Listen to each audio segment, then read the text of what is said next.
서울의 하늘은 세상의 모든 슬픔을 쏟아내려는 듯 잿빛으로 물들어 있었고, 굵은 빗줄기가 장례식장 연구차의 차창을 때리며 단조롭고 차가운 소리를 만들어내고 있었다.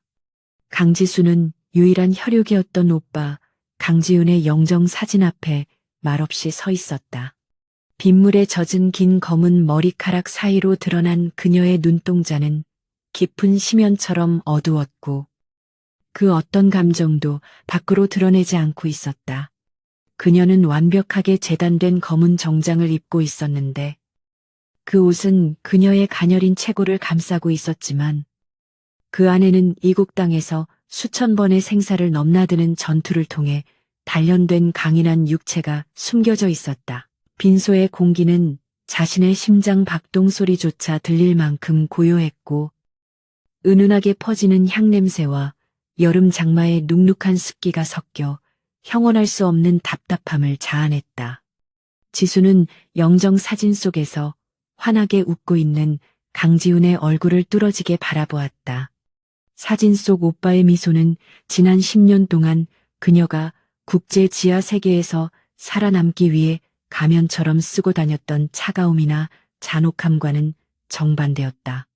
이제 그녀는 오빠의 유일한 남은 가족이자 이 지독한 고독 속에서 그를 마지막으로 배웅하는 유일한 사람이었다. 엄숙했던 장례식장의 정적은 출입구 쪽에서 들려오는 소란스러운 소음으로 인해 깨지고 말았다. 대리석 바닥을 거칠게 밟는 구두 소리와 함께 조롱 섞인 웃음소리가 빈소 안으로 파고들었다. 싸구려지만 화려한 색깔의 양복을 입고 목에 굵은 금목걸이를 건 6명의 남자들이 장례식장 안으로 들이닥쳤다. 그들은 마치 고인의 안식처가 아닌 길거리 포장마차에 들어오는 것처럼 거들먹거렸다. 그들의 몸에서는 싸구려 담배 냄새와 역한 술 냄새가 진동했고 그 악취는 빈소의 경건함을 순식간에 흩뜨려 놓았다. 이 무리를 이끄는 자는 마동철이라는 거구의 사내였다. 곰보 자국이 가득한 얼굴에 뱀처럼 교활한 눈빛을 가진 그는 이 구역에서 악랄한 수법으로 채권을 추심하는 철산파의 행동대장이었다. 그는 영정 앞에서도 고개를 숙이기는커녕 재단 위에 놓인 사과 하나를 집어들더니 껍질째 크게 한 입 베어 물었다. 적막한 공간 속에 쩝쩝거리는 소리가 천박하게 울려 퍼졌다. 지수는 조각상처럼 미동도 하지 않았다. 깡패들의 신성모독적인 행동에도 그녀의 눈빛은 흔들리지 않았지만 검은 눈동자 깊은 곳에서는 거대한 폭풍이 일기 시작했다. 그녀는 고개를 돌리지 않고 살짝 몸을 틀어 날카롭고 차가운 옆모습을 드러내며 이들이 오빠의 장례식장에서 도대체 무슨 짓을 벌이려는지 지켜보았다. 그녀에게 이들의 등장은 위협이라기보다는 귀가에서 윙윙거리는 파리떼 같은 성가심에 불과했다. 사과를 다 씹어 삼킨 마동철은 찌꺼기를 깨끗한 바닥에 그 뱉어내고는 탐욕스러운 눈빛으로 지수를 머리끝부터 발끝까지 훑어보았다. 그는 마치 물건의 값을 매기듯 그녀를 평가하며 비아냥거리는 목소리로 입을 열었다. 헉! 그 겁쟁이 강지훈 놈한테 이렇게 예쁜 여동생이 있을 줄은 몰랐네. 어쩐지 꽁꽁 숨겨두고 안 보여준다 했어. 그의 뒤에 서 있던 부하들이 킬킬거리며 웃어댔다. 그 야만적인 웃음소리는 고인의 마지막 존엄마저 짓밟는 듯했다. 마동철은 지수에게 한 발짝 더 다가왔다. 그의 입에서 나는 악취가 코를 찌를 만큼 가까운 거리였지만 지수는 물러서지 않았다. 그녀의 두 발은 마치 땅에 뿌리를 내린 듯 견고했다.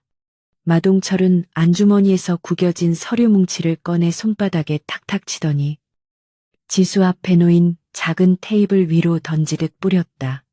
검은 글씨가 빼곡히 적힌 흰 종이들이 허공에 흩날리다. 일부는 바닥으로 떨어져 그녀의 반짝이는 검은 구두 옆에 내려앉았다. 이게 다 네 잘난 오빠가 우리 조직에서 빌려다 쓴 돈이야. 원금이랑 이자 합쳐서 오늘 날짜로 딱 5억 원이다. 마동철은 뻔뻔하게 선언했다. 그는 5억이라는 거금을 강조하며 젊은 여자가 공포에 질리는 모습을 기대했다. 그는 거만한 태도로 계속해서 떠들어댔다. 경찰은 빚 때문에 자살했다고 하더군. 빚이 이렇게 많으면 살맛 안 나긴 하겠지. 하지만 빚은 빚이고, 죽은 놈은 죽은 놈이고, 산 사람은 대신 갚아야 할 의무가 있는 거 아니겠어. 지수는 천천히 허리를 숙여 차용증 한 장을 집어들었다. 그녀의 동작은 느릿하면서도 우아했고, 마동철이 기대했던 떨림이나 당황함은 전혀 찾아볼 수 없었다. 그녀는 계약서의 조항들을 훑어보았다. 법적으로 전혀 효력이 없는 살인적인 이자율이 명시된 불법 사채 계약서였다. 하지만 그녀의 시선을 끈 것은 종이 하단에 적힌 오빠의 서명이었다. 평소에 반듯한 글씨체와 달리 심하게 떨리고 엉망인 서명은 그가 극도의 공포나 강압 속에서 서명했음을 암시하고 있었다. 우리 오빠가 죽은 지 3일도 안 됐습니다. 장례가 끝날 때까지 기다릴 예의조차 없는 건가요? 지수가 입을 열었다. 그녀의 목소리는 낮고 청아했지만 천년묵은 만년설처럼 차가워서 깡패들의 등골을 서늘하게 만들었다. 그녀는 고개를 들어 마동철의 눈을 똑바로 응시했다. 면도날처럼 날카로운 그 시선에 마동철의 입가에 걸려있던 비웃음이 순식간에 사라졌다. 그것은 보호가 필요한 연약한 여자의 눈빛이 아니었다. 사냥감을 물어뜯기 직전 냉철하게 관찰하는 포식자의 눈빛이었다. 마동철은 지수의 지나치게 침착한 태도에 오히려 모욕감을 느꼈다. 그는 홧김에 테이블을 거칠게 내리쳤고 그 충격으로 영정 사진과 향로가 흔들렸다. 뭐라고 기다려, 우린 사업을 하는 거지. 자선사업가가 아니야. 이자는 1분 1초마다 불어나는데 네가 뭔데 나한테 이래라 저래라 명령질이야. 그가 고함을 질렀다. 그는 자신의 불안감을 감추기 위해 더욱 흉포하게 행동했다. 돈 갚을 능력이 없으면. 마동철이 입맛을 다시며 음흉한 시선으로 지수의 몸을 훑었다. 다른 방법으로 협상할 수도 있지. 그 얼굴이랑 몸매면 우리 형님 가게에서 몇 년만 굴러도 원금 정도는 깔 수 있을 텐데. 그는 손을 뻗어 지수의 하얀 얼굴을 만지려 했다. 거칠고 더러운 그의 손가락이 그녀의 피부에 닿기 직전이었다. 만약 지수가 그 자리에서 움직이기로 마음먹었다면 그것은 그가 저지른 생의 마지막 실수가 되었을 것이다. 그 찰나의 순간 지수에게 시간은 멈춘 듯 느리게 흘렀다. 그녀의 감각은 극도로 예민해졌다. 그녀는 마동철의 팔괘적 신체의 급소 위치 그리고 뒤에 서 있는 5명의 위치를 분석했다. 전직 특수요원인 그녀에게 이 상황은 너무나 쉬웠다. 그의 손목을 꺾어버리거나 테이블 위에 볼펜으로 목을 찌르거나 혹은 10초 안에 이 6명을 모두 쓰러뜨리고도 옷자락 하나 구겨지지 않게 할 수 있었다. 하지만 그녀는 참았다. 이곳은 오빠의 장례식장이었고 이 더러운 자들의 피로 오빠의 마지막 가는 길을 더럽히고 싶지 않았다. 지수는 치명적인 일격을 가하는 대신 상체를 살짝 틀어 마동철의 더러운 손을 가볍게 그러나 단호하게 피했다. 허공을 가른 마동철은 중심을 잃고 비틀거리며 재단 위로 넘어질 뻔했다. 그가 균형을 잡으려 허우적거리는 순간 지수는 전광석화처럼 그의 손목을 낚아채 비틀었다. 가녀린 여자의 손이라고는 믿기지 않을 만큼 무시무시한 악력이었다. 마동철은 손목뼈가 으스러지는 듯한 고통을 느꼈다. 뇌를 관통하는 듯한 통증에 그는 입을 떡 벌렸지만 비명조차 지르지 못했다. 내 몸에 손대지 마. 지수가 한 글자씩 또박또박 내뱉었다. 나지막한 목소리였지만 천근만근의 무게가 실려 있었다. 동시에 그녀의 몸에서 뿜어져 나오는 살기는 마동철을 공포로 마비시켰다. 뒤에 있던 부하들이 형님이 제압당하는 것을 보고 달려들려 했지만 지수가 그들을 향해 쏘아보낸 시선은 번개처럼 빠르고 잔혹했다. 그 눈빛에 압도된 그들은 본능적인 생존 공포를 느끼며 발이 묶인 듯 꼼짝도 할 수 없었다. 그들의 본능이 말하고 있었다. 눈앞에 이 여자는 양이 아니라 사람 가죽을 쓴 늑대라고. 지수는 마동철의 손을 거칠게 뿌리쳤다. 그는 뒤로 몇 걸음 비틀거리며 물러나 붉게 부어오른 손목을 부여잡았다. 그의 얼굴에서는 핏기가 싹 가셨고 고통과 경악이 뒤섞인 표정으로 지수를 바라보았다. 오늘은 오빠 발인 날이라 소란 피우고 싶지 않아. 하지만 여기서 1초라도 더 난동을 부린다면 태어난 걸 후회하게 만들어줄 테니 당장 꺼져. 그녀는 옷매무새를 가다듬고 그들에게 등을 돌린 채 다시 오빠의 영정사진을 바라보았다. 그들의 존재 따위는 안중에도 없다는 듯이 마동철은 당장이라도 달려들어 체면을 세우고 싶었지만 뼈에 사무치는 고통과 본능적인 두려움이 그를 막아섰다. 이 여자는 보통 내기가 아니었다. 지금 당장 싸우는 것은 불리하다는 계산이 섰다. 그는 이를 갈며 부하들에게 마지막 허세를 부렸다. 좋아. 오늘은 장례나 치르게 해주지. 하지만 내 말 똑똑히 기억해라. 3일 뒤다. 3일 뒤에 5억 원을 들고 사무실로 찾아오지 않으면 그땐 진짜 지옥을 보게 될 거야. 그가 부하들에게 철수 신호를 보내자 일당들은 들어올 때의 기세등등함은 온데간데 없이 투덜거리며 장례식장을 빠져나갔다. 그들의 발소리가 무거운 나무문 뒤로 사라지자 빈소에는 다시 빗소리만이 남았다. 지수는 그제야 참았던 숨을 내쉬며 어깨를 떨었다. 그것은 두려움 때문이 아니라 억누르고 있던 분노 때문이었다. 그녀는 손을 뻗어 강지훈의 영정 사진을 부드럽게 어루만졌다. 웃고 있는 오빠의 얼굴 위로 손가락이 지나가자 가슴이 찢어지는 듯한 통증이 밀려왔다. 5억 원. 일반인에게는 큰 돈이었지만 그녀에게 돈은 문제가 되지 않았다. 문제는 오빠의 죽음에 석연치 않은 점이 너무 많다는 것이었다. 몰래 확인한 시신의 상처. 그리고 방금 전 깡패들이 보인 흉포하면서도 어딘가 쫓기는 듯한 태도. 경찰은 서둘러 자살로 결론지었지만 정보 요원의 직감은 이것이 타살이거나 혹은 거대한 세력에 의해 은폐된 죽음임을 말해주고 있었다. 오빠 강지우는 소심하고 겁이 많았지만 누구보다 삶을 사랑하고 낙천적인 사람이었다. 사체를 쓸 위인도 스스로 목숨을 끊을 위인도 아니었다.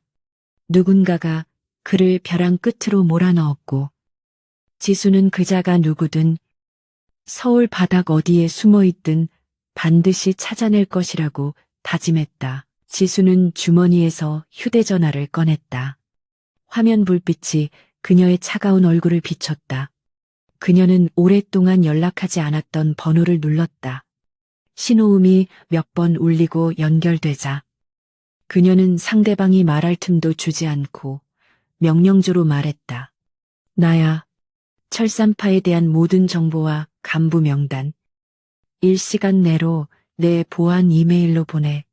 전화를 끊은 지수는 바닥과 테이블에 널린 차용증들을 하나씩 주워 모았다.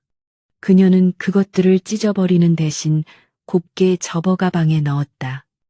이것은 빈 문서가 아니라 감히 그녀의 가족을 건드린 철산파 놈들이 스스로 작성한 사형 선고서였다. 장례 절차는 계속되었고 멀리서 들려오는 종소리가 빗소리와 섞여 울렸다. 그것은 평화가 아닌 도시의 어둠 속에서 펼쳐질 피의 숙청을 알리는 서막이었다. 어둠이 내려앉아 빈소는 더욱 짙은 고독에 잠겼다. 강지수는 오빠를 위해 향을 하나 더 피웠다. 피어오르는 연기가 허공에서 기묘한 형상을 그려냈다. 오빠는 편히 쉬어. 그녀가 속삭였다. 그 말은 허공으로 흩어졌지만 강철 같은 맹세가 담겨 있었다. 내 손으로 그놈들 전부, 한 놈도 남김없이 오빠 무덤 앞에 무릎 꿇리고 말 테니까. 강지수는 오빠가 생전에 살았던 작은 옥탑방 문을 열었다. 낡은 철문이 끼익 소리를 내며 열리자 곰팡이 냄새와 섞인 퀴퀴한 공기가 그녀를 맞이했다. 방 안은 마치 폭풍이 휩쓸고 지나간 듯 처참했다. 옷가지들은 바닥에 널브러져 있었고 서랍장은 모두 열린 채 내용물이 쏟아져 있었다. 벽지와 가구 곳곳에는 압류를 예고하는 붉은 딱지가 덕지덕지 붙어 있어 강지훈이 생의 마지막 순간까지 겪었을 공포와 압박감을 짐작하게 했다. 지수는 신발을 벗지 않은 채 방 안으로 들어서서 난장판이 된 바닥을 천천히 걸었다. 그녀의 발끝에 깨진 액자 조각이 채였다. 허리를 굽혀 조각을 집어들자 오빠와 자신이 어릴 적 함께 찍은 사진이 반쯤 찢어진 채 드러났다.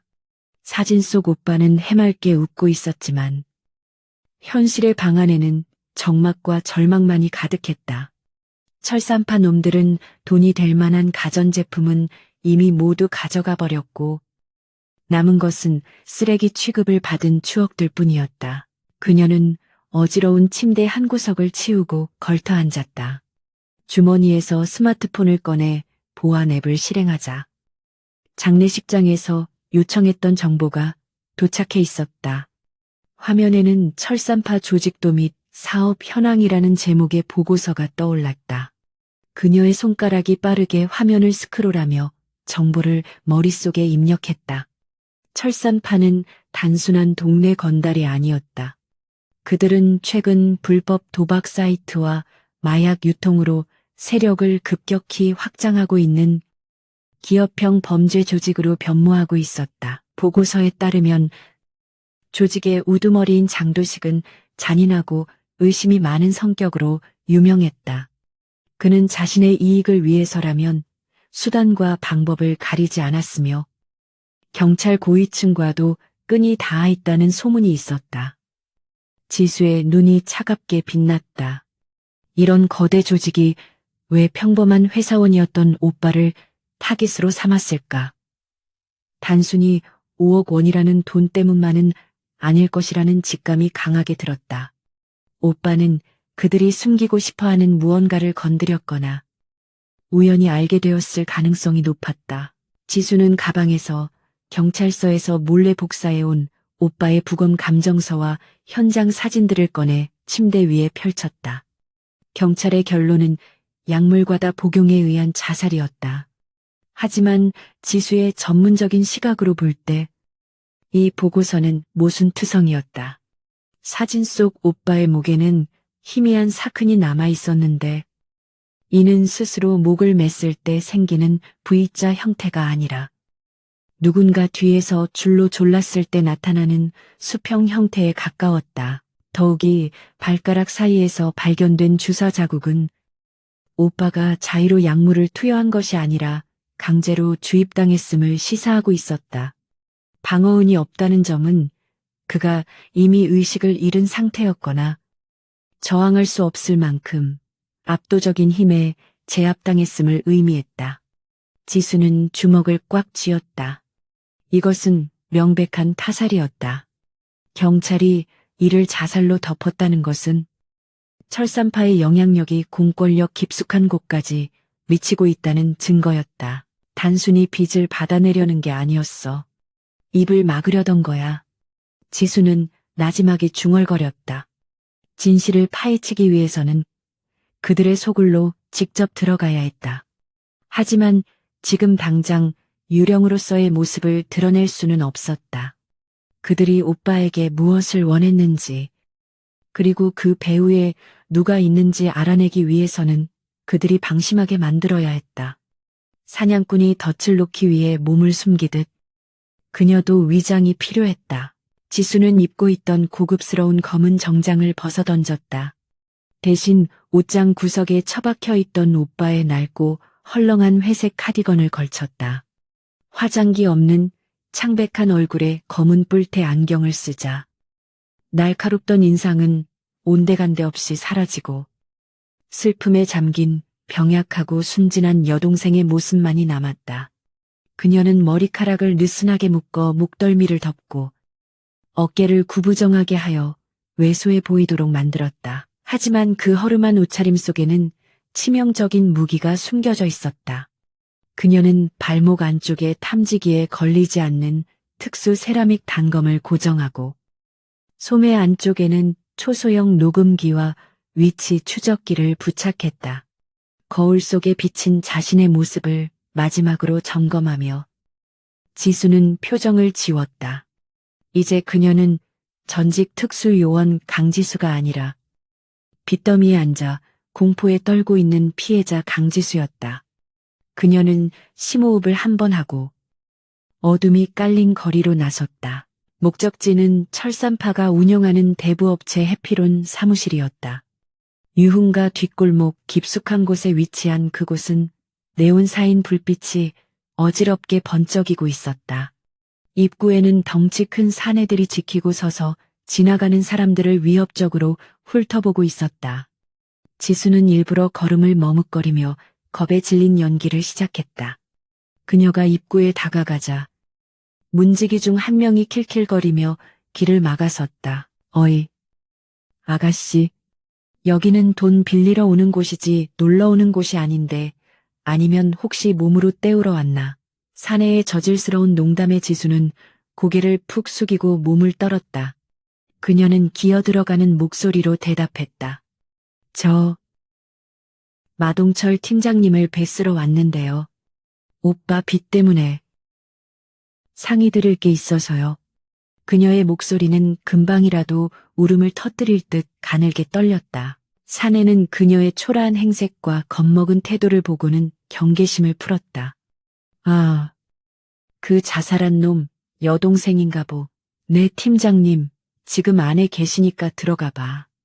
운 좋으면 봐주실지도 모르지. 그는 턱짓으로 안쪽 문을 가리켰다. 지수는 고맙다는 듯이 허리 굽혀 인사하고는 조심스럽게 안으로 들어갔다. 사무실 내부는 담배 연기로 자욱했고 여기저기서 전화벨 소리와 고함 소리가 뒤섞여 시끄러웠다. 지수는 구석진 소파에 앉아 있는 마동철을 발견했다. 그는 붕대를 감은 손목을 탁자에 올려놓은 채 다른 손으로 술잔을 기울이고 있었다. 지수가 다가가자 그는 눈을 가늘게 뜨고 그녀를 쳐다보았다. 장례식장에서 보았던 당당하고 서늘했던 여자가 지금은 비를 맞은 강아지처럼 처량한 모습으로 서 있는 것을 보자 그의 입가에 비릿한 미소가 번졌다. 뭐야? 장례식장에서는 빳빳하더니 현실을 파악하고 기어 들어온 거냐? 지수는 무릎을 꿇고 앉아 고개를 숙였다. 죄송합니다. 그때는 너무 경황이 없어서. 제발 시간을 좀 주세요. 제가 어떻게든 갚을게요. 그녀는 눈물을 글썽이며 애원했다. 이것은 철저한 계산된 연기였다.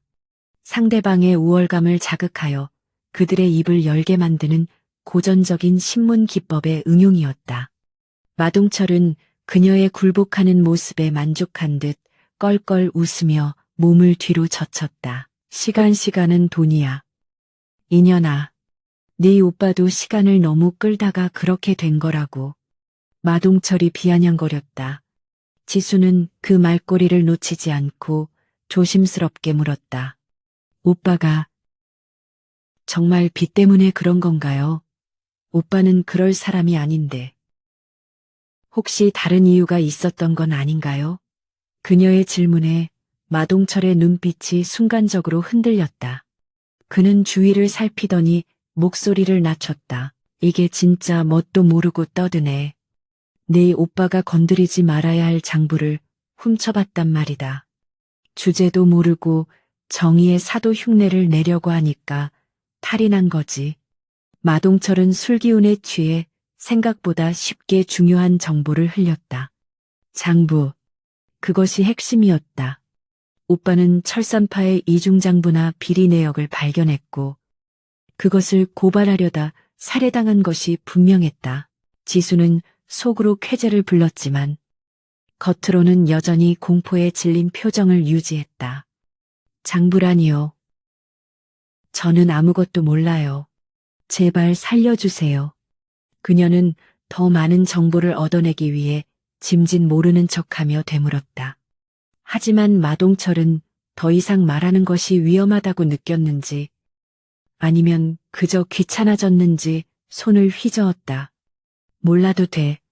아는 게 많으면 너도 오빠 따라가는 수가 있어. 아무튼 3일이다. 돈 못 가져오면 네 장기라도 팔아서 받아낼 테니까 각오해. 마동철은 부하들에게 눈짓을 했고 2명의 사내가 지수의 양팔을 잡고 거칠게 일으켜 세웠다. 오늘은 이만 꺼져. 내 기분 잡치게 하지 말고. 지수는 쫓겨나듯 사무실 밖으로 떠밀려 나왔다. 차가운 밤 공기가 그녀의 얼굴을 스쳤다. 사무실 문이 닫히자마자 그녀의 구부정했던 허리가 곧게 펴졌다. 안경 너머의 눈동자에서 겁에 질린 기색은 사라지고 차가운 살기만이 남았다. 녹음기는 마동철의 목소리를 선명하게 담아냈다. 장부를 훔쳐봤다. 이제 명확해졌다. 오빠가 숨겨둔 그 장부를 찾아야 했다. 그것만이 철산파와 그들을 비호하는 세력을 일망타진할 수 있는 열쇠였다. 그리고 그 장부가 어디에 있는지 짐작 가는 곳이 딱 한 군데 있었다. 오빠가 어릴 적부터 소중한 물건을 숨겨두곤 했던 비밀 장소. 바로 그들의 고향집 뒤편에 있는 오래된 우체통이었다. 하지만 지수가 골목을 빠져나가려 할 때 뒤에서 묵직한 발소리가 들려왔다. 그녀는 본능적으로 걸음을 멈추지 않고 속도를 조절하며 귀를 기울였다. 한 명이 아니었다. 최소 5명. 마동철이 그녀를 그냥 보낼 생각이 없었던 모양이다. 혹은 그녀의 연기가 완벽하지 않았거나 그가 뒤늦게 무언가 찜찜함을 느꼈을 수도 있었다. 어이, 아가씨, 그냥 가기 섭섭하지 않아 형님이 특별히 배웅해 주라시는데 비열한 목소리가 등 뒤에서 들려왔다. 지수는 막다른 골목으로 이어지는 길로 방향을 틀었다. 붐비는 거리에서는 일을 처리하기 곤란했다. 그녀는 그들을 자신이 원하는 사냥터로 유인하고 있었다. 희미한 가로등 불빛만이 비추는 좁고 더러운 뒷골목. 그곳이야말로 사냥꾼이 본색을 드러내기에 가장 완벽한 무대였다. 지수가 발걸음을 멈춘 곳은 낡은 재래시장 뒤편에 위치한 막다른 골목이었다. 이곳은 낮에는 상인들이 버린 쓰레기로 가득 차 있고 밤에는 쥐새끼들조차 피해 다닐 만큼 음산하고 더러운 곳이었다. 가로등은 깨진 채 방치되어 있었고 오직 멀리서 비치는 도시의 네온사인만이 희미하게 스며들어와 골목의 윤곽을 겨우 비추고 있었다. 바닥에 고인 빗물 웅덩이 위로 기름띠가 무지개색으로 번들거렸다. 지수는 천천히 뒤를 돌았다. 그녀를 쫓아온 5명의 사내들이 골목 입구를 막아선 채 킬킬거리고 있었다. 그들은 자신들이 사냥감을 막다른 곳으로 몰아넣었다고 믿어 의심치 않았다. 그들의 손에는 쇠파이프와 잭나이프가 들려 있었고 얼굴에는 비열한 욕망과 폭력에 대한 기대감이 번들거렸다. 이들은 마동철이 보낸 해결사들로 빚을 갚지 못하는 채무자들을 납치해 신체 포기 각서를 쓰게 만드는 전문가들이었다. 무리의 우두머리로 보이는 머리를 노랗게 염색한 사내가 잭나이프를 허공에 휘두르며 앞으로 나섰다. 어이, 아가씨, 여기가 어딘지 알고 들어온 거야.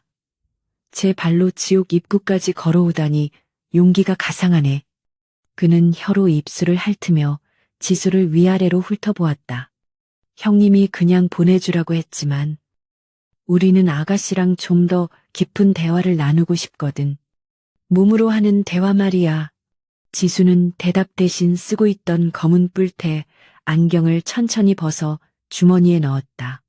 그리고 헐렁한 카디건의 단추를 하나씩 풀기 시작했다. 사내들은 그녀가 겁에 질려 스스로 옷을 벗는다고 착각하고는 환호성을 질렀다. 오, 눈치가 빠르네. 그래.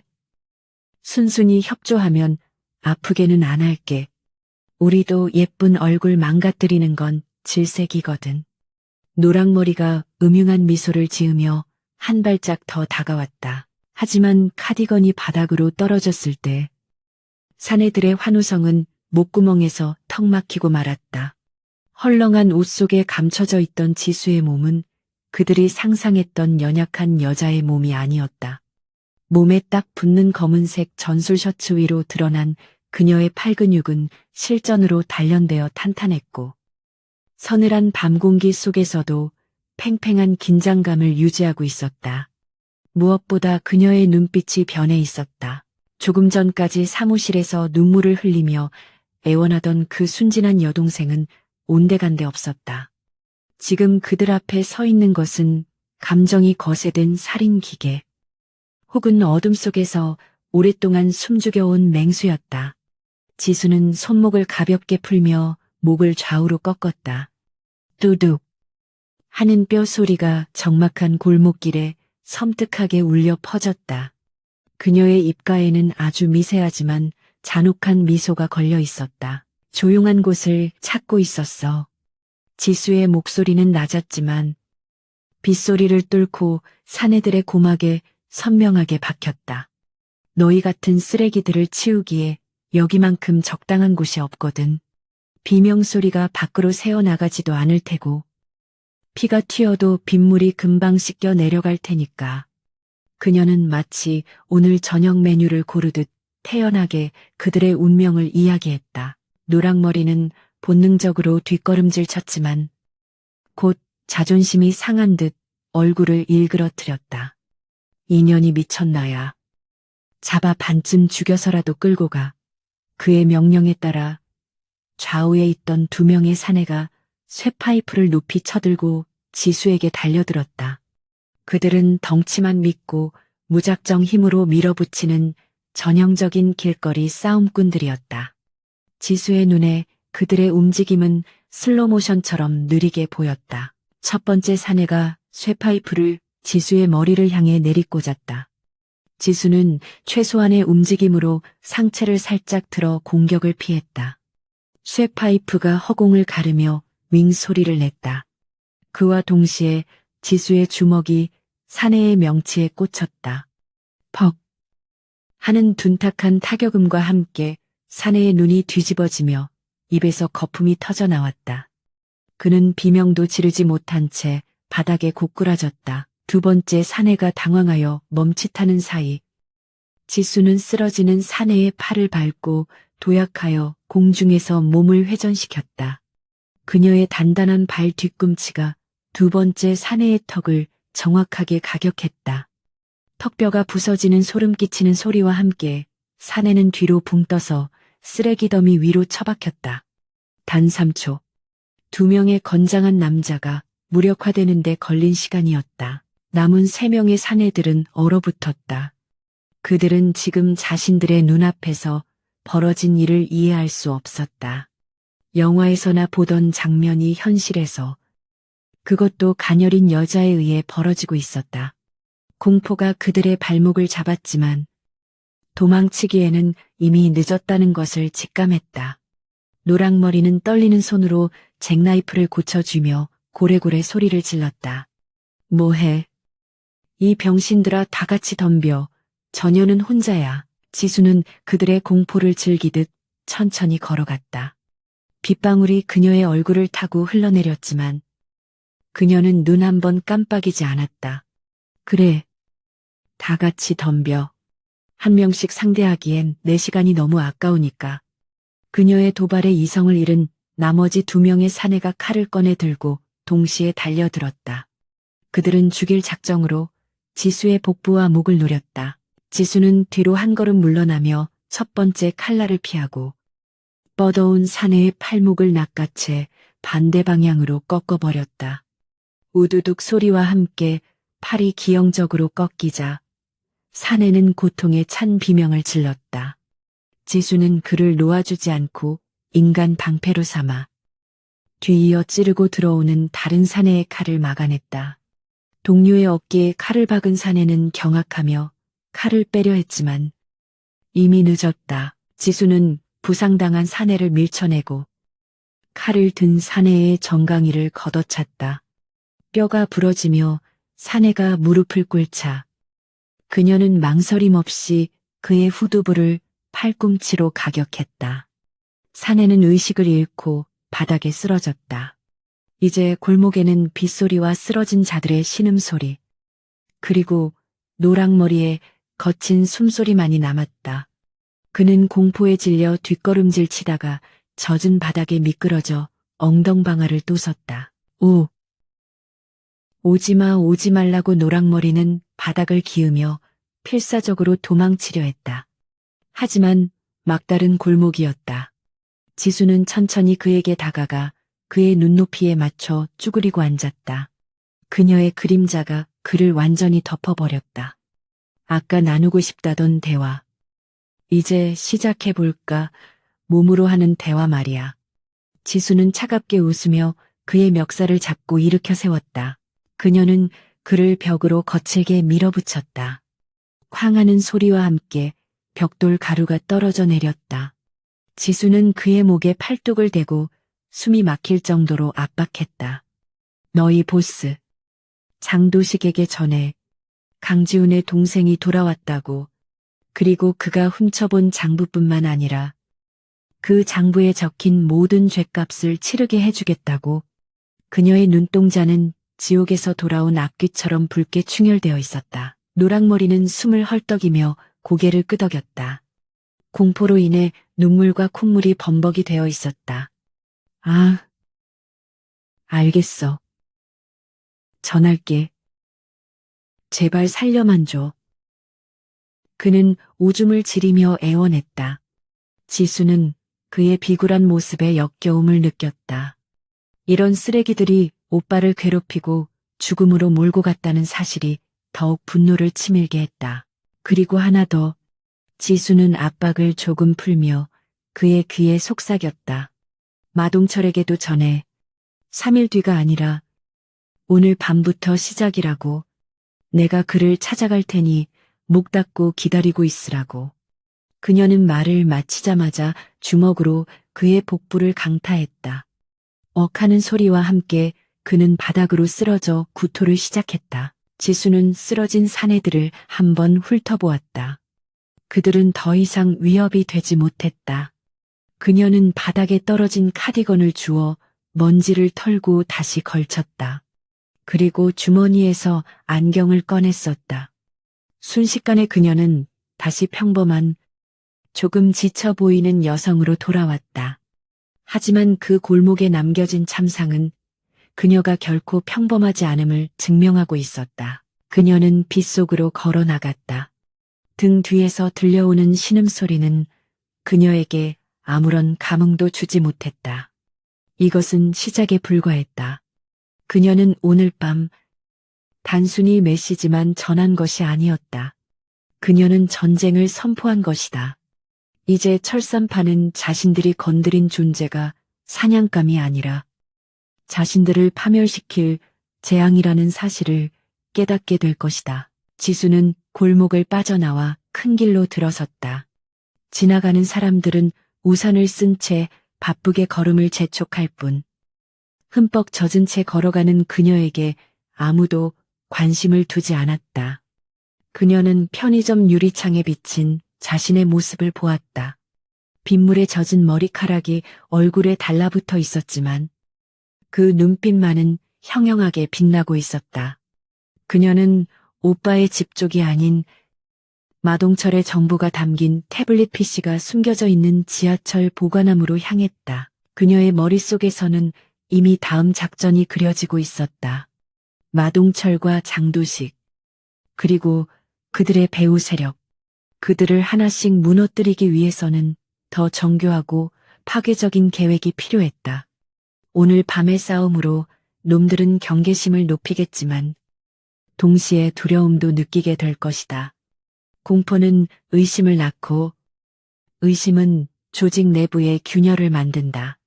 지수는 그 균열을 파고들어 그들을 안에서부터 무너뜨릴 생각이었다. 빗줄기가 점점 더 거세졌다. 마치 하늘이 그녀의 복수심에 동조하여 도시의 모든 더러움을 씻어내려는 듯했다. 지수는 손을 뻗어 빗물을 받았다. 차가운 빗물이 손바닥에 고였다가 흘러내렸다. 오빠의 차가웠던 손이 떠올랐다. 조금만 기다려. 오빠, 이제 놈들은 편히 잠들 수 없을 거야. 그녀는 어둠 속으로 사라지며 나지막이 읊조렸다. 한편 골목길에는 뒤늦게 정신을 차린 노랑머리가 떨리는 손으로 휴대전화를 꺼내 들고 있었다. 액정에는 빗물이 떨어져 터치가 잘 먹지 않았다. 그는 몇 번이나 헛손질을 한 끝에 간신히 마동철의 번호를 눌렀다. 신호음이 길게 이어지는 동안 그는 자신의 심장이 터질 것 같은 공포를 느꼈다. 전화를 받은 마동철의 목소리는 짜증으로 가득 차 있었다. 뭐야, 처리했냐? 왜 이렇게 늦어? 마동철의 질문에 노랑머리는 울먹이며 대답했다. 형님. 깼됐습니다. 그녀는 사람이 아니에요. 괴물입니다. 그의 목소리는 공포로 인해 심하게 떨리고 있었다. 수화기 너머로 잠시 침묵이 흘렀다. 뭐라고, 무슨 개소리야. 마동철의 고함 소리가 들려왔지만 노랑머리의 귀에는 오직 지수의 마지막 경고만이 맴돌고 있었다. 오늘 밤부터 시작이다. 마동철은 전화를 끊고 욕설을 내뱉었다. 술이 확 깨는 기분이었다. 부하놈이 겁에 질려 헛소리를 하는 것일 수도 있었지만 장례식장에서 느꼈던 그 섬뜩한 기운이 다시금 떠올랐다. 그는 자신의 손목을 내려다보았다. 붕대 감긴 손목이 욱신거렸다. 만약 그 여자가 정말로 훈련받은 전문가라면, 그리고 그녀가 정말로 장부를 노리고 있다면 상황은 생각보다 훨씬 심각했다. 그는 즉시 조직원들에게 비상소집 명령을 내렸다. 그리고 자신의 비밀 금고가 있는 오피스텔로 향했다. 만약을 대비해 장부를 안전한 곳으로 옮겨야 했다. 하지만 그는 모르고 있었다. 지수가 이미 그의 동선을 예측하고 그가 움직이기만을 기다리고 있다는 사실을. 사냥꾼은 이미 덫을 놓았고 사냥감은 제 발로 그 덫을 향해 걸어 들어가고 있었다. 서울 강남의 화려한 네온 사인이 내려다 보이는 고층 빌딩 펜트하우스. 그곳은 철산파의 보스 장도식의 왕국이자 요새였다. 최고급 가죽 소파에 깊숙이 몸을 파묻은 장도식은 한 손에는 크리스털 위스키 잔을, 다른 한 손에는 시가를 든 채 창밖을 응시하고 있었다. 방 안에는 클래식 음악이 흐르고 있었지만 그 우아한 선율과는 대조적으로 공기 중에는 숨 막히는 긴장감이 감돌고 있었다. 그의 발치에는 마동철이 피투성이가 된 얼굴로 무릎을 꿇고 벌벌 떨고 있었다. 그러니까 계집애 하나한테 당해서 꼬리를 말고 도망쳐 왔다는 거냐. 장도식의 목소리는 나직했지만 그 안에 담긴 분노는 화라산처럼 뜨거웠다. 그는 천천히 고개를 돌려 마동철을 내려다보았다. 그의 눈빛은 마치 도축장에 끌려온 가축을 보는 듯 차갑고 잔인했다. 마동철은 감히 고개를 들지도 못한 채 바닥에 이마를 덧으며 변명했다. 형님. 그녀는 보통 내기가 아닙니다. 순식간에 애들 5을 병신으로 만들었어요. 그리고 형님 이름까지 들먹이며. 내 이름을 들먹여. 장도식은 들고 있던 위스키 잔을 마동철의 머리 옆으로 집어던졌다. 쨍그랑 소리와 함께 유리 조각과 호박색 액체가 사방으로 튀었다. 마동철은 비명을 삼키며 몸을 움츠렸다. 감히 내 구역에서. 내 부하들을 건드리고 내 이름을 입에 올려 강지훈 그 새끼 여동생이라고 했나. 오빠가 빚 때문에 찢었으면 얌전히 장례나 치르고 꺼질 것이지. 겁도 없이 날뛰어 장도식은 자리에서 일어나 마동철의 배를 구둣발로 걷어찼다. 죄송합니다. 마동철은 고통에 몸부림치며 빌었다. 장도식은 넥타이를 거칠게 풀어헤치며 숨을 골았다. 그는 단순히 부하들이 당했다는 사실보다 자신의 권위가 도전받았다는 사실에 참을 수 없는 모욕감을 느꼈다. 이 바닥에서 약해 보이면 끝이다. 그는 이 건방진 여자에게 본보기를 보여줘야 했다. 단순히 그녀를 제거하는 것만으로는 부족했다. 그녀가 의지하는 모든 것을 파괴하고 절망 속에서 기어다니게 만들어야 했다. 동철이 너. 그년이 장례 치르던 장례식장 관리인이랑 친분이 있다고 했지. 장도식이 음산한 미소를 지으며 물었다. 마동철은 영문을 모른 채 고개를 끄덕였다. 네. 그 늙은이가 강지훈이랑 아는 사이라서 빈소 대여료를 좀 깎아줬다고 들었습니다. 장도식은 시가 연기를 길게 내뿜으며 명령했다. 당장 애들 풀어서 그 장례식장 박살내. 그리고 그 관리인 놈. 두 다리를 부러뜨려서 병원 신세지게 만들어. 감히 우리 철산파의 채무자를 도운 대가가 뭔지 뼈저리게 느끼게 해주란 말이야. 마동철은 보스의 잔인한 명령에 잠시 멈칫했지만 곧바로 충성을 맹세하며 펜트하우스를 뛰쳐나갔다. 장도식은 다시 창가로 다가가 서울의 야경을 내려다보았다. 강지수. 어디 한번 끝까지 발악해봐라. 네 주변 사람들이 하나둘씩 피를 흘리며 쓰러질 때 과연 네가 언제까지 그 잘난 정의감을 유지할 수 있을지 궁금하군. 그는 잔인한 게임을 즐기는 어린아이처럼 킬킬거렸다. 한편 도심의 한적한 공원 벤치에 앉아있던 지수는 이어폰을 통해 그 모든 대화를 듣고 있었다. 그녀가 마동철의 옷 속에 심어둔 도청 장치는 고성능이었기에 장도식의 숨소리 하나까지 놓치지 않고 잡아냈다. 그녀의 주먹이 하얗게 질릴 정도로 꽉 쥐어졌다. 놈들은 그녀를 공격하는 대신 죄 없는 주변 사람들을 타깃으로 삼았다. 가장 비열하고 더러운 방식이었다. 지수는 즉시 자리에서 일어났다. 장례식장 관리인 박 씨는 오빠가 생전에 봉사활동을 하며 알게 된 분으로 형편이 어려운 오빠를 위해 장례 비용을 지원해준 고마운 분이었다. 그가 자신 때문에 위험에 처하는 것을 두고 볼 수는 없었다. 그녀는 빗길을 뚫고 전속력으로 달리기 시작했다. 택시를 잡을 시간조차 아까웠다. 빗줄기가 그녀의 얼굴을 때렸지만 그녀의 뜨거운 분노를 식히지는 못했다. 지수가 장례식장에 도착했을 때는 이미 상황이 벌어지고 있었다. 입구의 화환들은 쓰러져 짓밟혀 있었고 로비의 유리창은 산산조각이 나 있었다.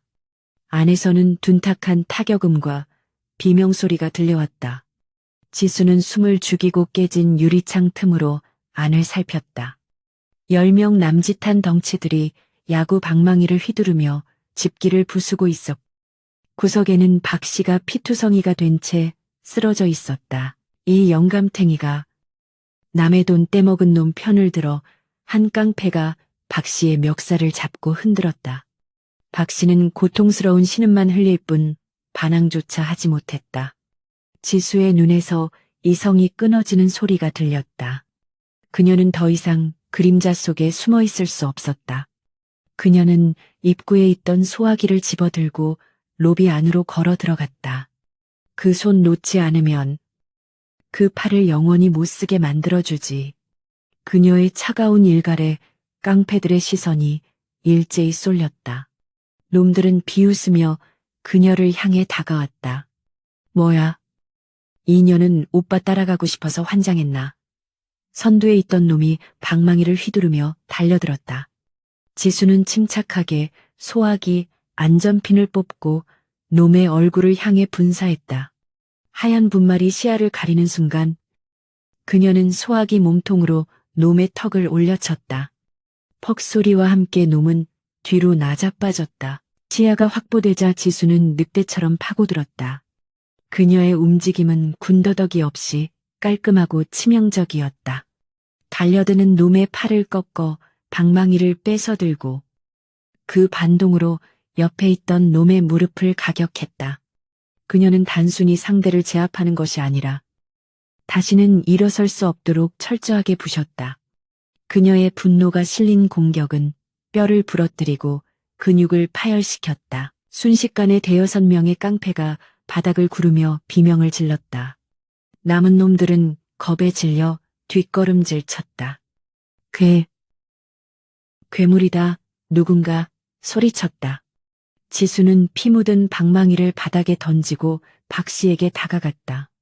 그녀는 떨고 있는 노인을 부축하여 일으켰다. 죄송해요. 저 때문에. 그녀의 목소리는 떨리고 있었다. 박 씨는 퉁퉁 부은 눈으로 그녀를 바라보며 힘겹게 미소 지었다. 아니야. 자네 잘못이 아니야. 저놈들이 나쁜 거지. 지수는 박 씨를 안전한 곳으로 옮겨야 했다. 그녀는 구급차를 부르고 경찰이 도착하기 전에 자리를 떴다. 경찰 내부에 철산파의 끈아풀이 있을지 모르기 때문에 자신의 신원이 노출되는 것을 피해야 했다. 그녀는 멀리서 구급대원들이 박 씨를 싣고 가는 것을 지켜보며 다짐했다. 이것은 더 이상 개인적인 복수가 아니었다. 이것은 정의의 문제였다. 놈들은 선을 넘었어. 지수는 어두운 골목으로 몸을 숨기며 휴대전화를 꺼냈다. 그녀는 보안 앱을 열고 암호화된 채널에 접속했다. 발신지는 해외. 수신자는 크로우라는 코드네임의 옛 동료였다. 그는 군 정보부 시절 그녀의 장비와 기술 지원을 담당했던 천재적인 엔지니어였다. 신호가 연결되자마자 그녀는 짧고 명료하게 말했다. 나야. 서울에 있어. 청소 도구가 필요해. 수화기 너머에서 굵직한 목소리가 들려왔다. 강지수 죽은 줄 알았는데. 갑자기 연락해서 청소 도구라니. 뭔가 큰 건이라도 터진 거야. 지수는 차갑게 대답했다. 형제에 대한 복수. 그리고 쓰레기 매립지 소각. 최고 등급으로 준비해줘. 방탄 장비. 전술 타격 무기. 그리고 감청 및 해킹 툴까지 전부. 잠시 침묵이 흐르더니 상대방이 흥미롭다는 듯 대답했다. 알았어. 좌표 보낼 테니 1시간 뒤에 찾아가. 오랜만에 솜씨 좀 발휘해보라고. 지수는 전송받은 좌표를 확인했다. 도심 외곽에 버려진 컨테이너 창고였다. 그녀는 택시를 2번 갈아타고 CCTV가 없는 경로를 골라 이동했다. 창고에 도착한 그녀는 녹슨 문을 열고 안으로 들어갔다. 먼지 쌓인 나무 상자 하나가 덩그러니 놓여 있었다. 상자를 열자 그 안에는 그녀가 요청한 장비들이 가지런히 정돈되어 있었다. 경량 방탄조끼, 특수 제작된 전술 단검, 소음기가 장착된 마취총, 그리고 소형 드론과 해킹 디바이스. 이것들은 단순한 무기가 아니라 그녀의 손발이 되어줄 파트너들이었다. 지수는 젖은 옷을 벗고 검은색 전술 슈트로 갈아입었다. 몸에 딱 맞는 슈트는 그녀의 근육을 감싸며 활동성을 극대화했다. 방탄조끼를 착용하고 허리춤에 단검과 마취총을 고정했다. 마지막으로 머리를 질끈 묶고 검은 마스크를 썼다. 거울에 비친 그녀의 모습은 더 이상 슬픔에 잠긴 여동생이 아니었다. 그녀는 유령이라 불리던 전설적인 특수요원 강지수로 완벽하게 돌아와 있었다. 그녀의 눈빛은 차갑게 가라앉아 있었지만 그 심연에는 걷잡을 수 없는 불길이 타오르고 있었다. 장도식, 마동철, 그리고 그들의 하수인들. 그들은 건드려서는 안 될 영린을 건드렸다. 지수는 장비를 점검하며 작전을 구상했다. 놈들은 힘으로 찍어 누르면 된다고 생각하겠지만 그녀는 그들의 허를 찌를 것이다. 철산파의 자금줄인 불법 도박장, 마약 창고, 그리고 장도식의 비자금 금고. 오늘 밤 그 모든 것을 하나씩 파괴하여 그들의 손발을 자를 것이다. 공포는 이제 그들의 몫이었다. 그녀는 노트북을 열어 해킹 툴을 가동했다. 철산파의 내부 통신망에 침투하여 그들의 위치와 이동 경로를 파악했다. 화면 위로 붉은 점들이 깜박거렸다. 놈들은 승리에 도취되어 있거나 혹은 방심하고 있었다. 지수는 그 점들 중 하나를 찍었다. 마동철이 관리하는 중간 규모의 물류 창고였다. 겉으로는 수입 식자재 창고로 위장하고 있지만 실제로는 밀수품을 보관하는 곳이었다. 첫 번째 타깃 확인. 지수는 낮게 중얼거렸다. 그녀는 드론을 가방에 챙겨 넣고 창고를 나섰다. 비는 그쳤지만 도시는 여전히 어둠에 잠겨 있었다. 그녀의 발걸음은 소리 없이 가벼웠지만 그 목적지는 명확했다. 그녀는 밤의 그림자가 되어 적들의 심장부를 향해 움직이기 시작했다. 이동하는 차 안에서 지수는 오빠의 사진을 잠시 꺼내 보았다. 오빠, 내가 약속했지. 놈들을 무릎 꿇리겠다고. 이제 시작이야. 저들이 얼마나 썩어빠진 세상에서 살고 있었는지, 그리고 그 대가가 얼마나 혹독한지 똑똑히 보여줄게. 그녀는 사진을 다시 가슴 포켓에 넣었다. 심장 박동 소리가 들리는 곳, 가장 가까운 곳에 오빠를 품고 그녀는 전쟁터로 향했다. 철산파의 물류 창고 앞에는 경비원들이 잡담을 나누며 담배를 피우고 있었다. 그들은 자신들의 운명이 몇 분 뒤에 어떻게 바뀔지 전혀 짐작하지 못하고 있었다. 어둠 속에서 지수는 야간 투시경을 내리고 그들을 지켜보았다. 녹색 화면 속에서 움직이는 목표물들. 그녀의 호흡이 느려지고 세상의 모든 소음이 차단되었다. 오직 타깃과 자신만이 존재하는 순간 사냥이 시작되었다. 철산파의 비밀 물류 창고 주변에는 칠흑 같은 어둠이 깔려 있었고 오직 간헐적으로 번뜩이는 경비원들의 손전등 불빛만이 그곳에 사람이 있음을 알리고 있었다. 강지수는 창고 지붕 위 낮은 포복 자세로 엎드려 있었으며 그녀의 호흡은 주변의 공기와 완벽하게 동화되어 있었다. 그녀는 열감지 고글을 통해 아래쪽 상황을 낱낱이 파악하고 있었는데 녹색 화면 속에서 붉은색 형체들이 무방비하게 움직이고 있었다. 그녀는 손목에 장착된 소형 드론을 날려보냈다. 모기 소리보다 작은 구동음을 내며 날아간 드론은 보안 카메라의 회로에 전자기 펄스를 발사해 순식간에 무력화시켰다. 눈을 가렸으니 이제 팔다리를 자를 차례야. 지수는 옥상 환풍구를 뜯어내고 소리 없이 창고 내부로 침투했다. 그녀는 로프를 타고 어둠 속으로 미끄러져 내려가 가장 구석에 홀로 서 있던 경비원의 뒤에 착지했다. 인기척을 느낄 새도 없이 그녀의 팔이 경비원의 목을 감쌌고 짧은 신음과 함께 그는 의식을 잃고 바닥으로 허물어졌다. 지수는 쓰러진 경비원을 어둠 속에 숨기고 다음 목표를 향해 그림자처럼 이동했다. 그녀의 움직임은 물 흐르듯 자연스러웠고 발소리는 먼지조차 일으키지 않을 만큼 가벼웠다. 창고 중앙에는 밀수입된 마약과 가짜 명품들이 산더미처럼 쌓여 있었고 대여섯 명의 조직원이 화투를 치며 낄낄거리고 있었다. 지수는 그들의 머리 위 컨테이너 박스 위에 자리를 잡고 허리춤에서 섬광탄 2개를 꺼내 안전핀을 뽑았다.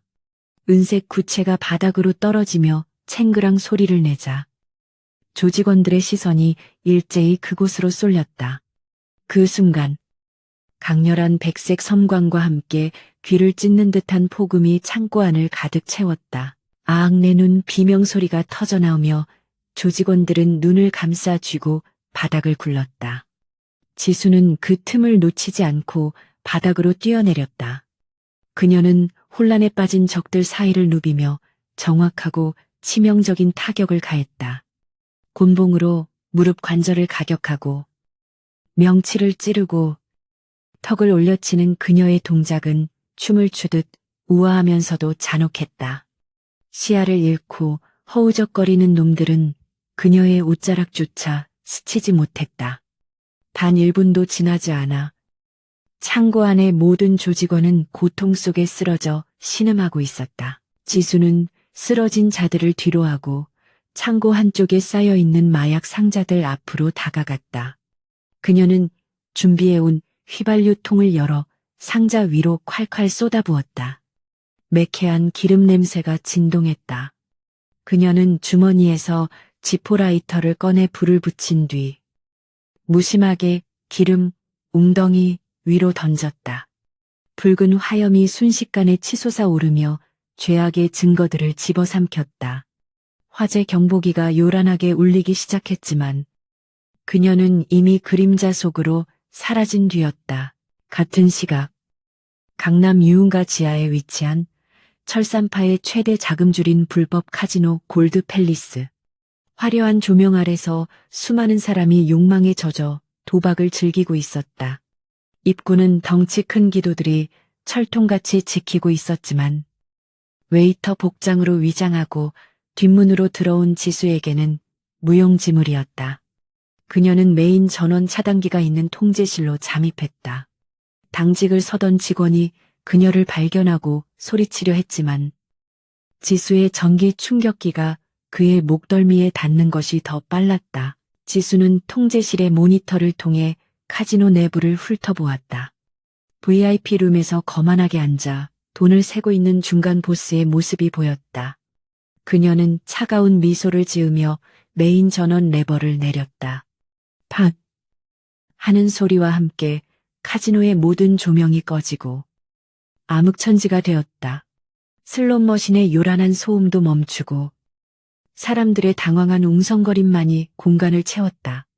비상등이 깜빡거리며 붉은 빛을 비추자 공포 분위기는 더욱 고조되었다. 어둠은 지수에게 최고의 무대였다.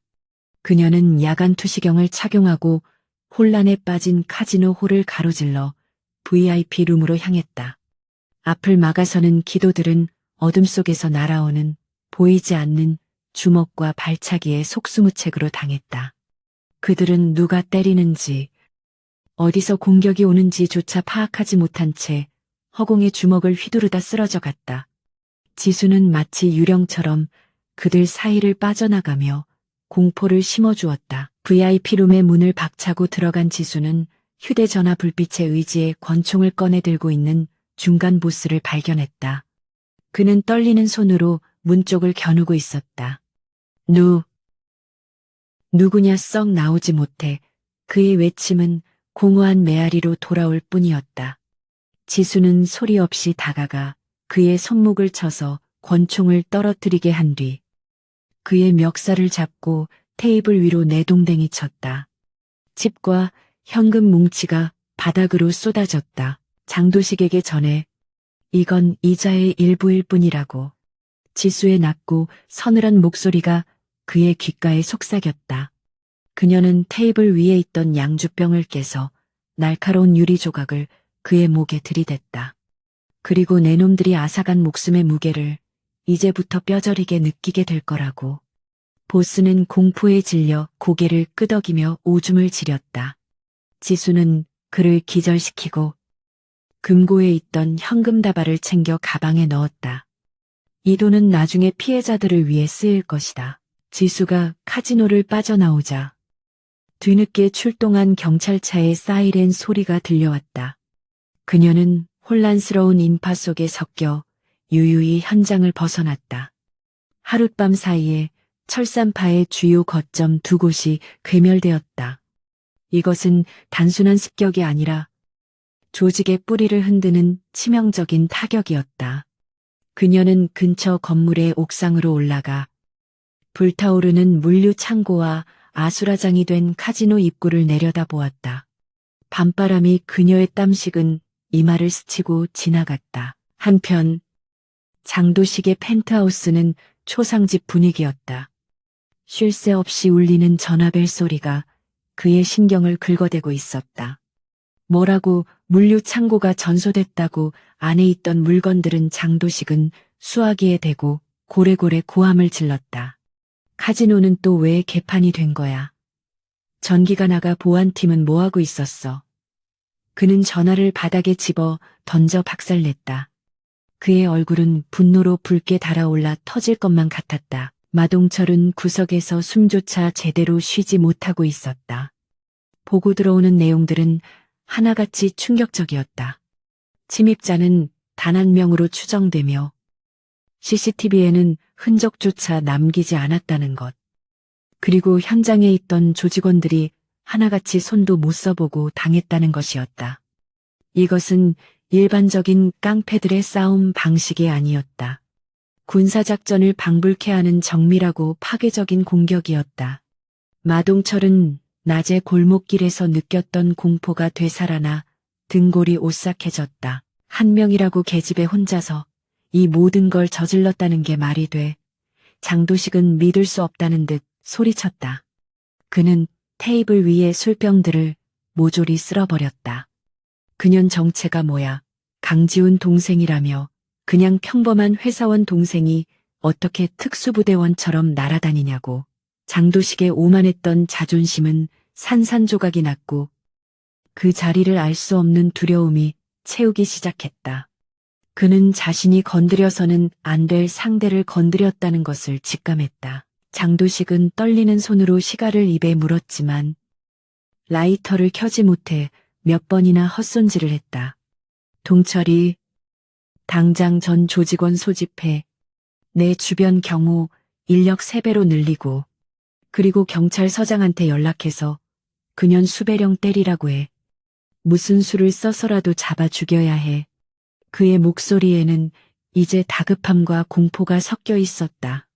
그는 창밖의 어둠을 응시하며 저 어둠 속 어딘가에서 자신을 노려보고 있을 유령의 시선을 느꼈다. 지수는 옥상 난간에 걸터앉아 스마트폰으로 철산파의 내부 통신망을 도청하고 있었다. 장도식의 당황한 목소리가 이어폰을 통해 흘러나왔다. 그녀는 입꼬리를 살짝 올렸다. 이제야 사태 파악이 좀 되나 보네. 그녀는 놈들이 공포에 떨며 우왕좌왕하는 꼴을 상상하니 10년 묵은 체증이 내려가는 듯했다. 하지만 이것으로 끝이 아니었다. 놈들을 완전히 무너뜨리기 위해서는 그들의 심장을 찔러야 했다. 그녀는 가방에서 노트북을 꺼내 장도식의 비자금 계좌를 추적하기 시작했다. 크로우가 보내준 해킹 툴은 강력했다. 철산파가 뇌물로 관리해 오던 차명 계좌들의 보안벽이 하나둘씩 뚫렸다. 지수는 그들의 자금을 동결시키고 그 내역을 금융당국과 언론사에 익명으로 제보할 준비를 마쳤다. 돈줄이 끊기고 범죄 사실이 드러나면 그들을 비호하던 권력자들도 등을 돌릴 것이다. 고립무원. 그것이 지수가 장도식에게 선사할 마지막 선물이었다. 새벽이 밝아오고 있었다. 동쪽 하늘이 붉게 물들기 시작하자 지수는 장비를 챙겨 일어섰다. 밤새 이어진 사냥으로 몸은 지쳐 있었지만 정신은 그 어느 때보다 맑고 또렷했다. 그녀는 마지막으로 오빠의 집에 들렀다. 난장판이 된 방을 대충 정리하고 오빠의 책상 위에 놓인 가족 사진을 바라보았다. 조금만 더 기다려.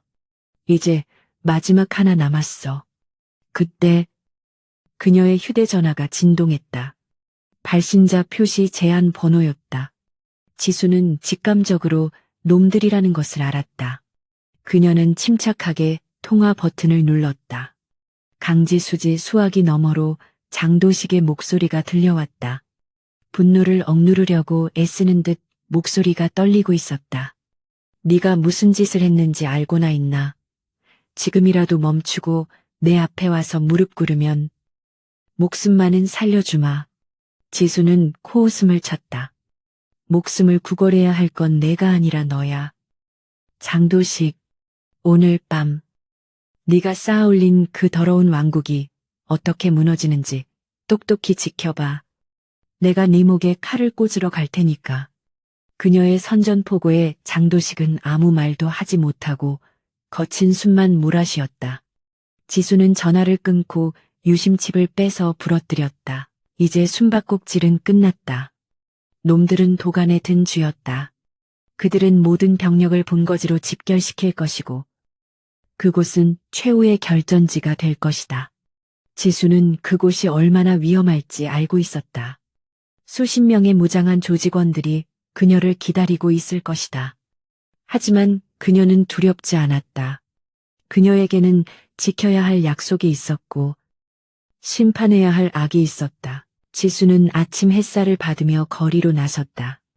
출근하는 사람들의 바쁜 발걸음 속에서 그녀는 다시 평범한 시민의 모습으로 위장했다.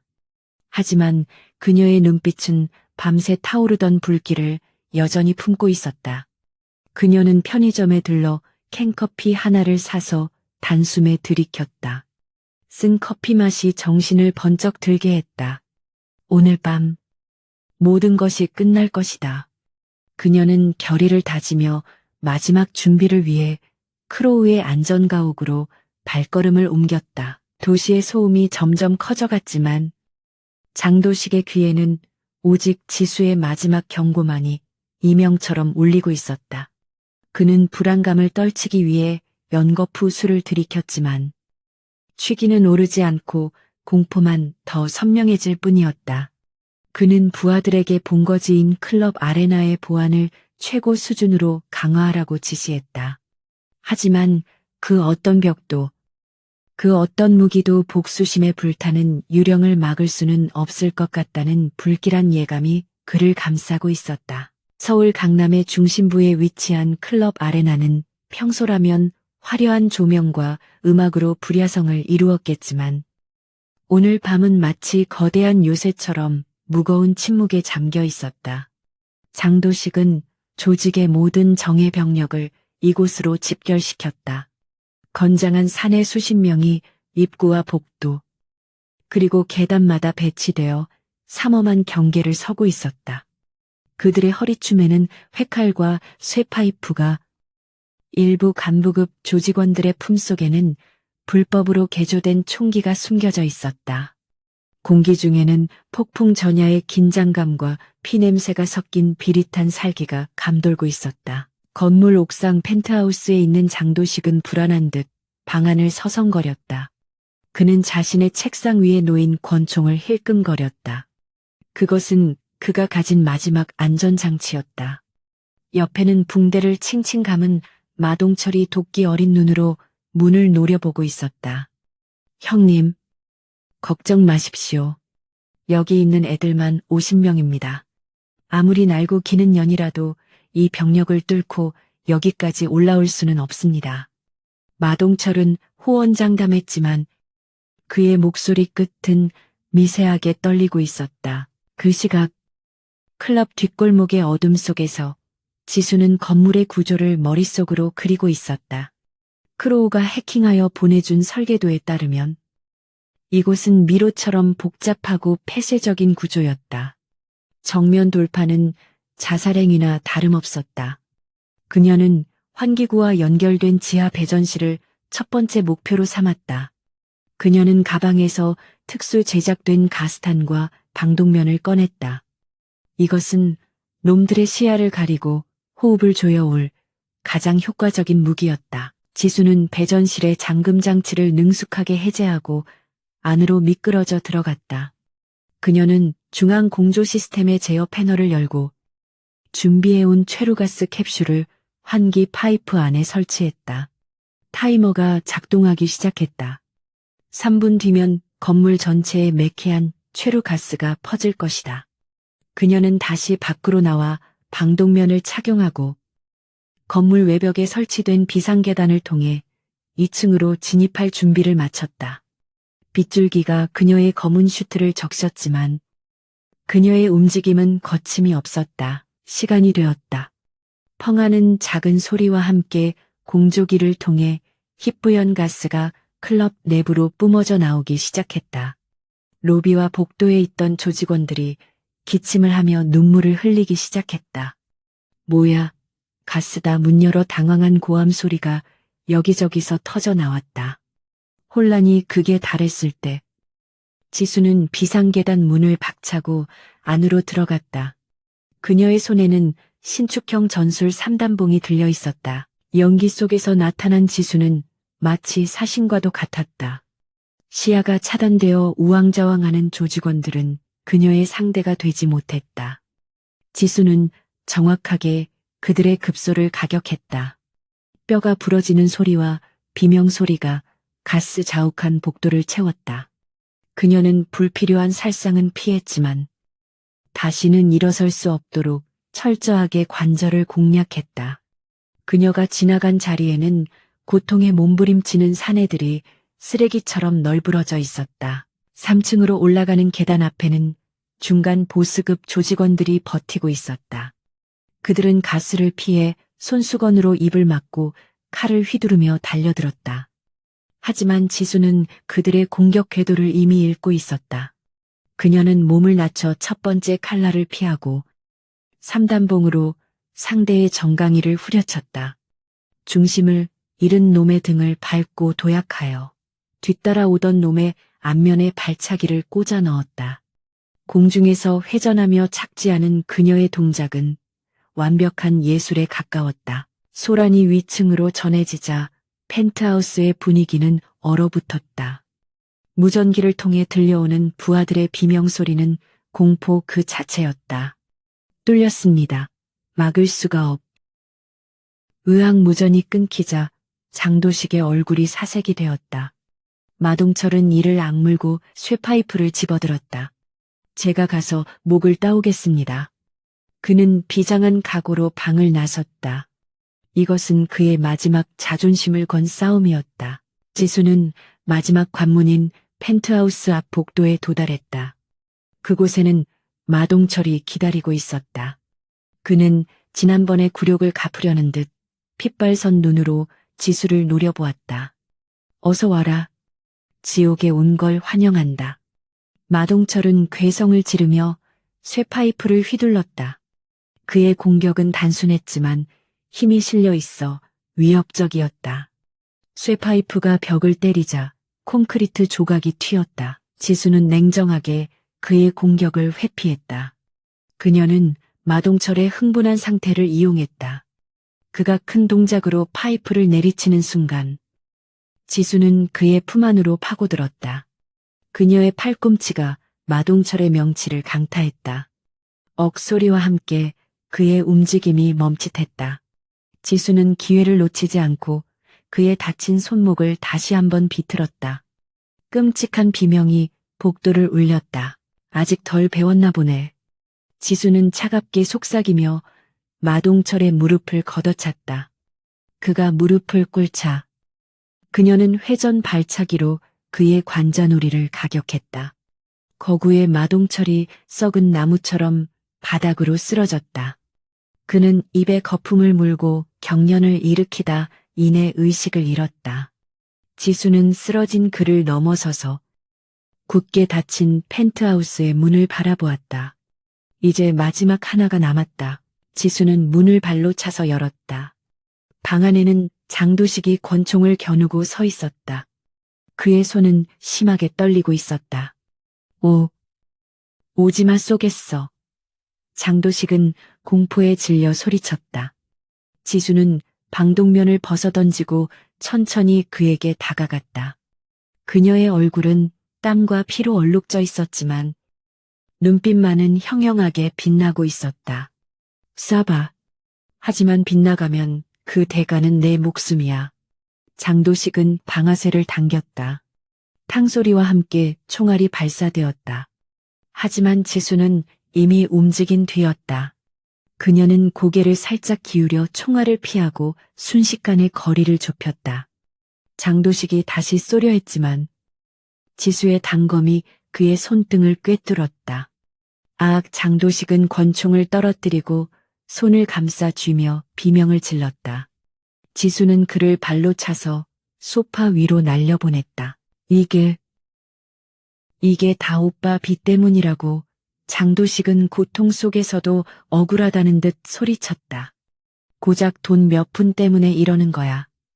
지수는 책상 위에 놓인 오빠의 장부를 집어들어 그의 얼굴에 던졌다. 돈 때문이 아니야.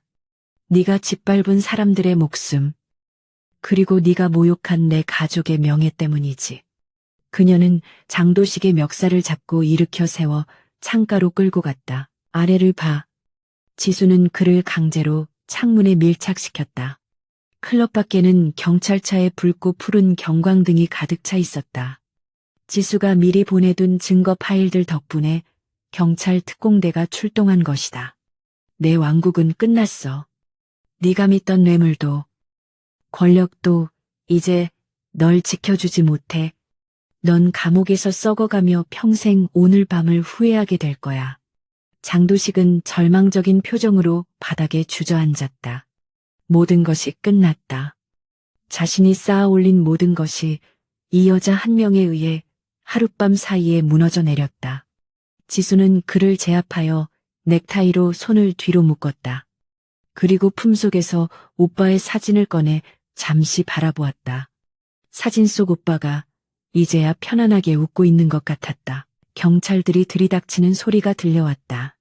지수는 장도식을 그들에게 넘겨주기 위해 문을 열어두었다. 그녀는 자신이 직접 심판을 내리고 싶었지만 오빠가 원한 것은 피해 복수가 아니라 정의의 실현이었을 것이다. 법의 심판대 위에 세우는 것. 그것이 가장 잔혹하고 확실한 복수였다. 그녀는 경찰들이 진입하기 직전 펜트하우스의 비밀 통로를 통해 어둠 속으로 사라졌다. 폭풍우가 멈추고 구름 사이로 달빛이 비치기 시작했다.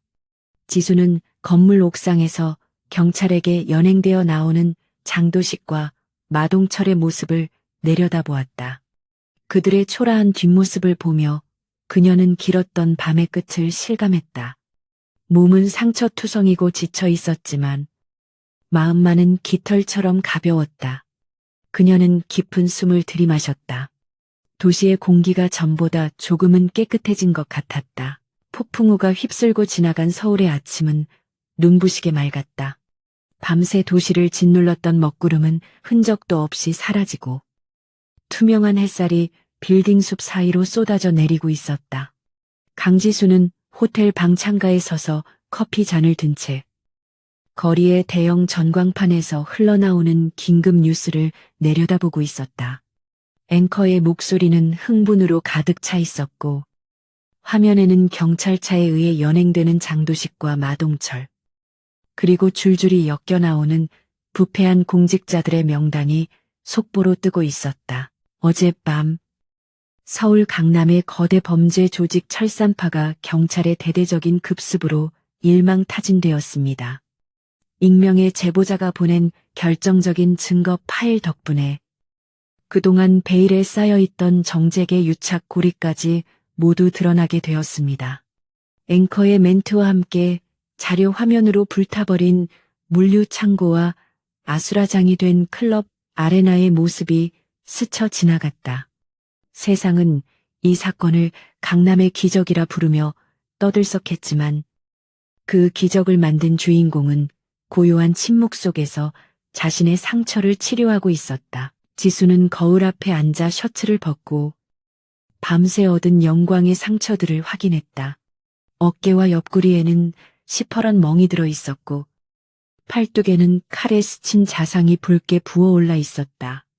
그녀는 소독약을 바르고 붕대를 감으며 육체적인 고통보다는 가슴 한구석을 짓누르던 무거운 돌덩이가 사라진 듯한 해방감을 느꼈다.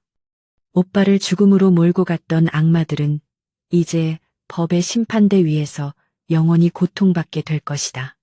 그것으로 충분했다. 그녀는 검은 정장을 다시 꺼내 입었다. 오늘은 오빠 강지훈의 장례를 마무리하는 날이었다. 지난번에 소란으로 중단되었던 발인을 다시 진행해야 했다.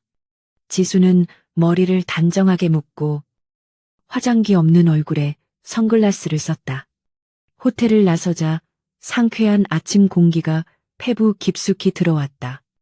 거리의 사람들은 평소와 다름없이 바쁘게 움직이고 있었지만 지수의 눈에는 그 평범한 일상이 이제야 비로소 지켜진 평화처럼 느껴졌다. 장례식장에 도착하자 입구는 말끔하게 정리되어 있었다. 깨진 유리창은 임시로 복구되었고 짓밟혔던 화환들은 새 것으로 교체되어 있었다. 로비에는 휠체어에 앉은 관리인 박 씨가 그녀를 기다리고 있었다. 그의 다리에는 깁스가 감겨 있었고 얼굴에는 반창고가 붙어 있었지만 표정만은 밝았다. 지수가 다가가자 박 씨는 그녀의 손을 꼭 잡았다. 왔는가? 뉴스 봤어. 자네가 해낸 거지. 우리 지훈이 억울함 풀어주려고. 지수는 선글라스를 벗고 박 씨와 눈을 맞췄다. 죄송해요. 아저씨, 저 때문에 괜히 다치시게 해서. 그녀의 사과에 박 씨는 고개를 저었다. 아니야. 내 평생 이렇게 속이 시원한 적은 처음일세. 그 악질놈들이 줄줄이 잡혀가는 꼴을 보니 10년 묵은 체증이 내려가는 것 같아. 지훈이도 하늘에서 기뻐할 거야. 박 씨의 눈가가 촉촉해졌다. 지수는 그의 어깨를 감싸 안으며 감사의 마음을 전했다. 빈소에는 다시 향냄새가 피어오르고 있었다. 지수는 오빠의 영정 사진 앞에 섰다. 사진 속 오빠는 여전히 해맑게 웃고 있었지만 이제 그 미소는 더 이상 슬픔으로 다가오지 않았다. 오빠, 다 끝났어. 이제 아무도 오빠를 괴롭히지 못해. 빚도, 협박도, 두려움도 없는 곳에서 편히 쉬어. 지수는 마음속으로 속삭였다. 그녀는 국화한 송이를 제단에 바치고 깊이 고개를 숙였다. 발인식은 조촐하지만 엄숙하게 진행되었다.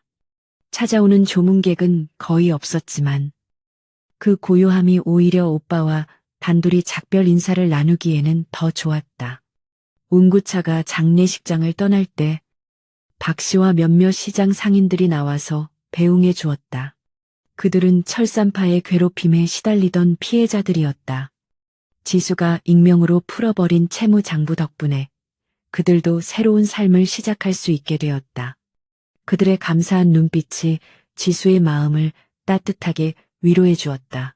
화장장에 도착한 지수는 화로 속으로 들어가는 관을 지켜보았다. 뜨거운 불길이 육신을 태우고 한 줌의 재로 돌아가는 과정은 인생의 허무함을 일깨워 주었지만 동시에 새로운 시작을 의미하기도 했다. 그녀는 오빠와의 추억을 하나씩 떠올렸다. 가난했지만 행복했던 어린 시절, 부모님을 일찍 여의고 서로 의지하며 살았던 날들, 그리고 자신이 특수부대에 지원하겠다고 했을 때 걱정스러운 눈빛으로 말리던 오빠의 모습. 미안해. 오빠, 내가 곁에 있어 주지 못해서.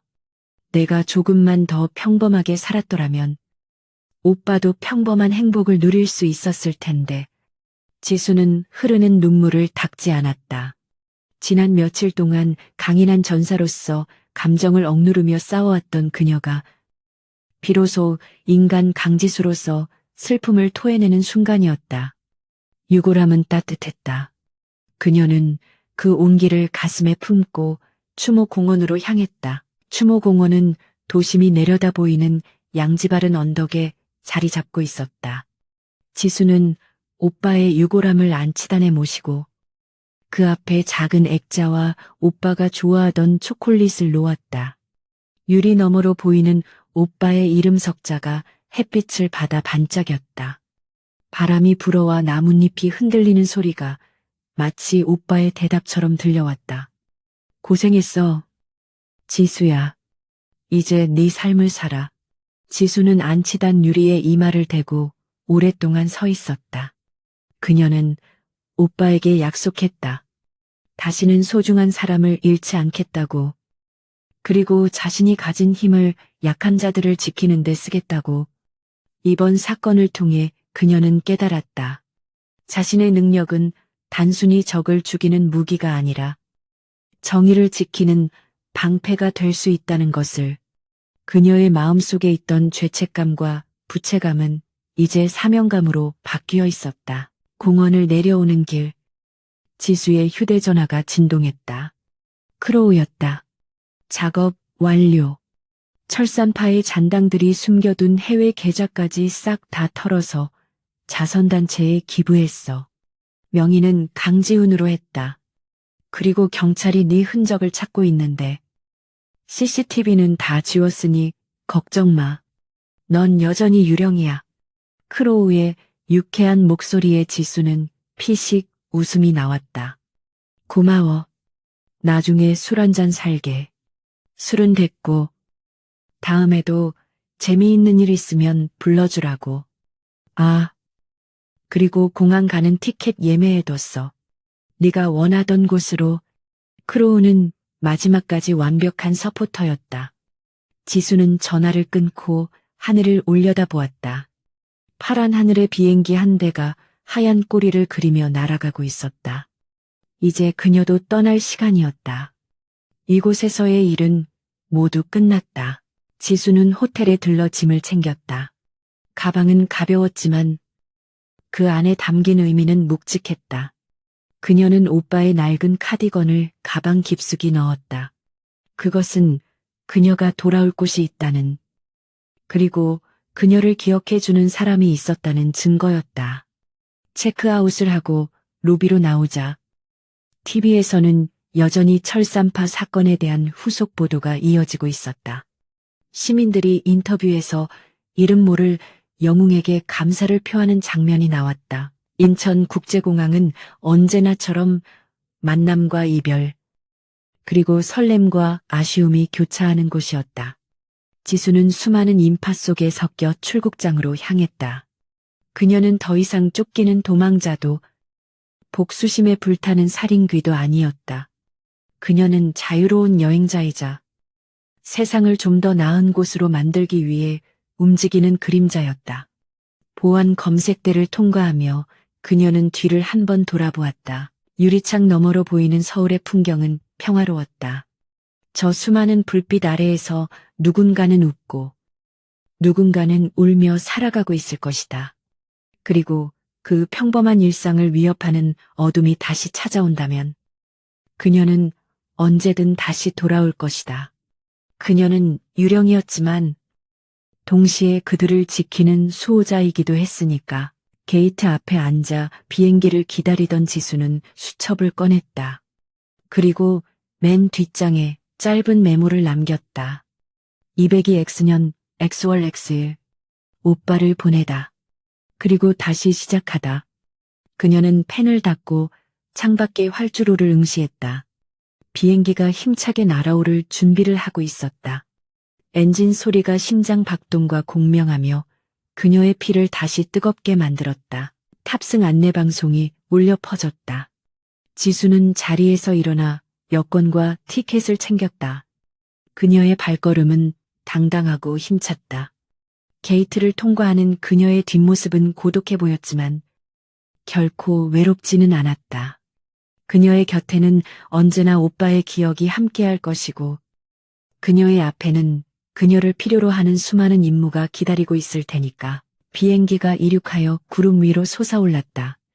지수는 창밖으로 멀어지는 한국 땅을 내려다보며 작별 인사를 건넸다. 안녕, 오빠. 안녕, 나의 고향. 그녀는 눈을 감고 깊은 잠을 청했다. 긴 악몽은 끝났고 이제 그녀에게는 새로운 꿈을 꿀 자격이 있었다.